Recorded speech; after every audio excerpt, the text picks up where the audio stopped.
ba kayo ng pang-giveaways or di kaya birthday loot bags for your kids? Nako mga Mariko, tamang-tama itong video na to para sa iyo. So, eto nga pala yung nagtitrending na coloring tote bag for kids. Kagandahan kasi dito mga Mariko, habang kinukulayan nila yan, pwede rin nilang gamitin itong coloring tote bag. So, pwede nilang itong paglagyan halimbawa ng candies or di kaya yung mga mapapamaskuhan or hindi kaya yung mga makukuha nilang regalo sa kanilang mga ninang. So, pwede nilang ilagay. Mas kagandahan pa dito mga Mariko, kung nag-iisip nga kayo ng pang-giveaways or di kaya pang-regalo sa mga bata ngayong paparating na Pasko or di kaya merong mga birthday sa inyo, tamang-tamang paglagyan to ng mga candies, pang-regalo nga, ayan. Sobrang cute lang niya and mura lang din siya.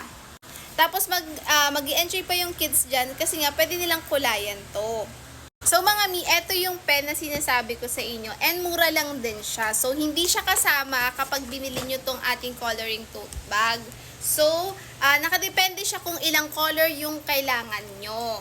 Giveaway ngayong Pasko or di kaya pang regalo sa mga inaanak or yung mga batang kakilala nyo. Eto na yung sign para i-check out nyo itong ating coloring tote bag. Talaga mag-e-enjoy ang mga bagets dito.